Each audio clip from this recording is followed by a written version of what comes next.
জয় শ্রীকৃষ্ণ। আজ আমরা আলোচনা করব পাণ্ডবা নির্জলা একাদশী ব্রত মাহাত্ম্য কথা, যা একাদশীর দিন একবার শ্রবণের ফলেই আপনি অনেক পুণ্যফল লাভ করবেন।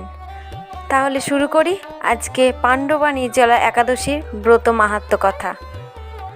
জ্যৈষ্ঠ শুক্লপক্ষের এই নির্জলা একাদশী ব্রত সম্বন্ধে ব্রহ্মবৈবর্ত পুরাণে শ্রী ভীমসেন ব্যাস সংবাদে বর্ণিত হয়েছে। মহারাজ যুধিষ্ঠির বললেন, হে জনার্দন, আমি অপরা একাদশীর সমস্ত মাহাত্ম্য শ্রবণ করলাম।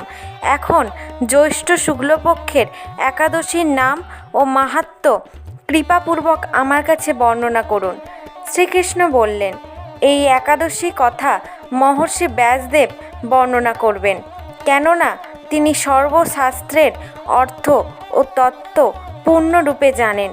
রাজা যুধিষ্ঠির ব্যাসদেবকে বললেন, হে মহর্ষি দ্বৈপায়ন, আমি মানুষের লৌকিক ধর্ম এবং জ্ঞানকাণ্ডের বিষয়ে অনেক শ্রবণ করেছি।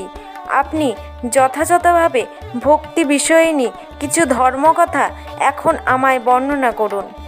শ্রী ব্যাসদেব বললেন, হে মহারাজ, তুমি যেসব ধর্মকথা শুনেছ, এই কলিযুগের মানুষের পক্ষে সে সমস্ত পালন করা অত্যন্ত কঠিন, যা সুখে সামান্য খরচে অল্প কষ্টে সম্পাদন করা যায়, অথচ মহা ফল প্রদান করে। এই সমস্ত শাস্ত্রের সারস্বরূপ সেই ধর্মই কলিযুগে মানুষের পক্ষে করা শ্রেয়। সেই ধর্মকথাই এখন আপনার কাছে বলছি। উভয় পক্ষের একাদশীর দিনে ভোজন না করে উপবাস ব্রত করবে। দ্বাদশীর দিনে স্নান করে শুচি শুদ্ধ হয়ে নিত্যকৃত সমাপনের পর শ্রীকৃষ্ণের অর্চন করবে। এরপর ব্রাহ্মণদেরকে প্রসাদ ভোজন করাবে। অশৌচাদিতেও এই ব্রত কখনোই ত্যাগ করবে না। যে সকল ব্যক্তি স্বর্গে যেতে চায় তাদের সারা জীবন এই ব্রত পালন করা উচিত। পাপকর্মে রত ও ধর্মহীন ব্যক্তিরাও যদি এই একাদশীর দিনে ভোজন না করে তবে তারা যম যাতনা থেকে রক্ষা পায়।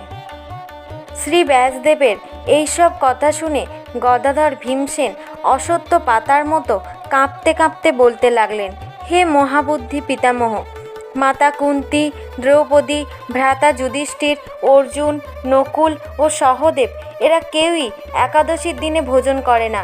আমাকেও অন্ন গ্রহণ করতে নিষেধ করে, কিন্তু দুঃখসহ ক্ষুধা যন্ত্রণার জন্য আমি উপবাস করতে পারি না। ভীমসেনের এই রকম কথায় ব্যাসদেব বলতে লাগলেন, যদি স্বর্গাদি দিব্যধাম লাভে তোমার একান্ত ইচ্ছা থাকে তবে উভয় পক্ষের একাদশীতে ভোজন করবে না।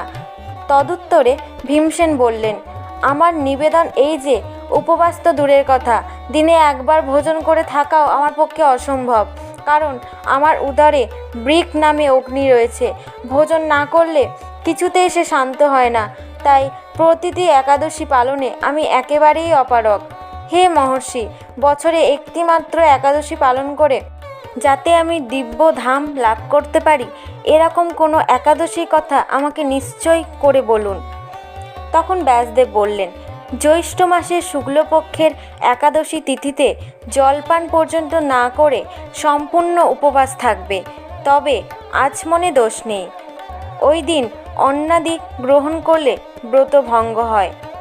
একাদশীর দিন সূর্যোদয় থেকে দ্বাদশীর দিন সূর্যাস্ত পর্যন্ত জলপান বর্জন করলে অনায়াসেই 12টি একাদশীর ফল লাভ হয়। বছরের অন্যান্য একাদশী পালনে অজান্তে যদি কখনো ব্রত ভঙ্গ হয়ে যায় তাহলে এই একটি মাত্র একাদশী পালনে সেই সব দোষ দূর হয়। দ্বাদশীর দিনে ব্রহ্মমুহূর্তে স্নানাদি কার্য সমাপ্ত করে শ্রীহরির পূজা করবে। সদাচারী ব্রাহ্মণদের বস্ত্রাদি দানসহ ভোজন করিয়ে আত্মীয় স্বজন সঙ্গে নিজে ভোজন করবে। এইরূপ একাদশী ব্রত পালনে যে প্রকার পুণ্য সঞ্চিত হয় এখন তা শ্রবণ করো। সারা বছরের সমস্ত একাদশীর ফলই এই একটি মাত্র ব্রত উপবাসে লাভ করা যায়। শঙ্খ, চক্র, গদা পদ্মধারী ভগবান শ্রীকৃষ্ণ আমাকে বলেছেন, বৈদিক ও লৌকিক সমস্ত ধর্ম পরিত্যাগ করে যারা একমাত্র আমার শরণাপন্ন হয়ে এই নির্জল একাদশী ব্রত পালন করে তারা সর্বপাপ মুক্ত হয়। বিশেষত কলিযুগে ধন সম্পদ দানের মাধ্যমে সদ্গতি বা স্মার্ত সংস্কারের মাধ্যমেও যথার্থ কল্যাণ লাভ হয় না। কলিযুগে দ্রব্য শুদ্ধি নেই, কলিতে শাস্ত্রোক্ত সংস্কার বিশুদ্ধ হয় না, তাই বৈদিক ধর্ম কখনো সুসম্পন্ন হতে পারে না। হে ভীমসেন, তোমাকে বহু কথা বলার আর কি প্রয়োজন? তুমি উভয় পক্ষের একাদশীতে ভোজন করবে না। যদি তাতে অসমর্থ হও তবে জ্যৈষ্ঠ মাসের শুক্লপক্ষের একাদশীতে অবশ্যই নির্জলা উপবাস করবে। এই একাদশী ব্রত ধন ধান্য ও পুণ্যদায়িনী। যমদূতগণ এই ব্রত পালনকারীকে মৃত্যুর পরও স্পর্শ করতে পারে না। পক্ষান্তরে বিষ্ণুদূতগণ তাকে বিষ্ণুলোকে নিয়ে যায়। শ্রী ভীমসেন ওই দিন থেকে নির্জলা একাদশী পালন করতে থাকায় এই একাদশী পাণ্ডবা নির্জলা বা ভীমসৈনী একাদশী নামে প্রসিদ্ধ হয়েছে।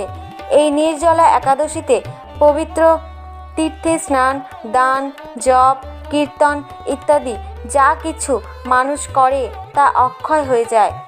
যে ব্যক্তি ভক্তি সহকারে এই একাদশী মাহাত্ম্য পাঠ বা শ্রবণ করেন তিনি বৈকুণ্ঠ ধাম প্রাপ্ত হন।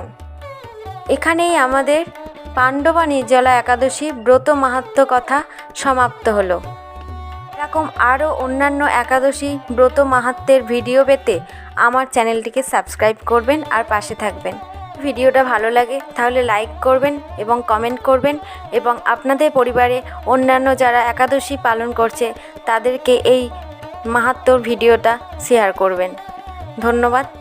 ভগবানের আশীর্বাদে আপনারা সবাই খুব ভালো থাকুন এই কামনা করি।